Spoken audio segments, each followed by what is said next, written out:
Hello बच्चों, ये JEE में 2023 का क्वेश्चन है। 6 अप्रैल शिफ्ट 1 का क्वेश्चन है ये। देखिए इसमें क्या बोला जा रहा है। The induced EMF can be produced in a coil by, first option देखिए, moving the coil within moving the coil with uniform speed inside the magnetic field, moving the coil with non uniform speed inside the uniform electric field. ये दोनों option जो है ना reject हो गए, ये दोनों करेक्ट नहीं हो सकते हैं। क्यों नहीं होंगे मैं समझाऊंगा अभी आपको, ठीक है। Rotating the coil inside the uniform magnetic field ये करेक्ट होगा। Changing the area of the coil inside the uniform magnetic field ये भी करेक्ट होगा। तो ये दोनों करेक्ट है, सी और डी, ठीक है। ए और बी इनकरेक्ट है, तो इसका ऑप्शन जो है ना डी करेक्ट होगा। बट सॉरी, ये मतलब फोर्थ ऑप्शन करेक्ट होगा, क्योंकि सी और डी करेक्ट आया ना यहाँ पर स्टेटमेंट। तो अब सी और डी स्टेटमेंट करेक्ट क्यों है और ए वाला और बी वाला करेक्ट क्यों नहीं है, ये मैं आपको अभी समझा रहा हूँ। देखिए बोला गया कि इनसाइड में, जैसे मान लो ये कोई कॉइल है, ठीक है। अब ये कॉइल अगर इनसाइड में मूव कर रहा है ना, तो अगर हम फ्लक्स की बात करें तो देखो इंड्यूस्ड ईएमएफ जो होता है ना, वो इंड्यूस्ड ईएमएफ क्या होता है, d phi by d t होता है। मैग्नीट्यूड की बात कर रहा हूँ, या वैसे लिखे तो minus d phi by d t है ना।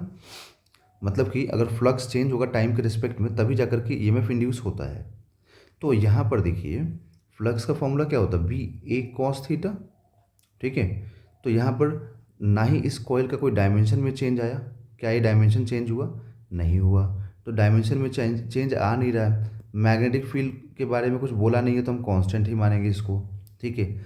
और मैग्नेटिक फील्ड और इस कॉइल के एरिया में कोई इस मैग्नेटिक फील्ड और इस कॉइल के एंगल में कोई चेंज आ नहीं रहा है, ठीक है।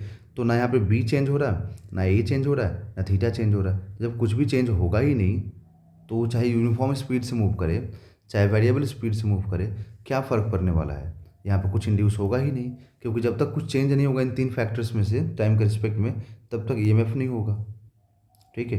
तो इसीलिए मैंने बोला कि यूनिफॉर्म स्पीड से मूव करे चाहे नॉन यूनिफॉर्म स्पीड से मूव करे, यहाँ पर कोई चेंज नहीं होगा, ठीक है। अब यहाँ पर रोटेशन की बात करते हैं हम लोग। तो जैसे मान लो कि इधर में फील्ड है ना, इधर में फील्ड ऐसे है, ठीक है, इधर में ऐसे फील्ड है।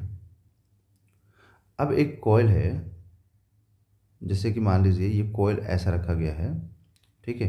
तो जब ये कॉइल ऐसा है तो एंगल यहाँ पे देखें तो फील्ड का डायरेक्शन इधर हो गया और इस कॉइल का एरिया इधर हो गया, है ना।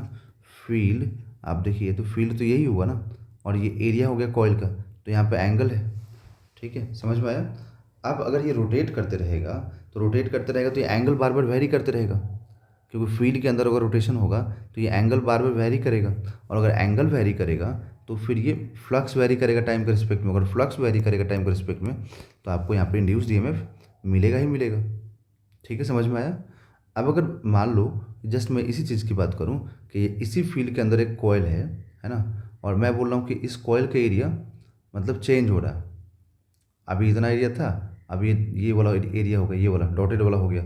फिर थोड़ी देर बाद ये सेकंड डॉटेड वाला एरिया हो गया, तो एरिया कंटिन्यूसली बढ़ रहा है। या फिर अगर मान लो एरिया कम हो रहा है, एरिया कम भी ले सकते हैं, तो एरिया कम हो रहा है तो कुछ भी मतलब एरिया कम हो या ज़्यादा हो, अगर वेरिएशन है मतलब अगर ये वेरी कर रहा है, अगर ये चेंज हो रहा है, दैट मीन्स कि फ्लक्स चेंज होगा। अगर फ्लक्स चेंज होगा टाइम के रिस्पेक्ट में, दैट मीन्स कि ईएमएफ इंड्यूस होगा, ठीक है। तो ये इसीलिए मैंने बोला कि सी और डी करेक्ट हो जाएगा। रोटेट होने से भी ईएमएफ इंड्यूस होगा और एरिया चेंज होने से भी ईएमएफ इंड्यूस होगा। दैट मीन्स कि ऑप्शन नंबर जो 4 है ना, वो राइट होगा, C and D only. Okay, I hope आप लोगों को समझ में आ गया होगा बच्चों।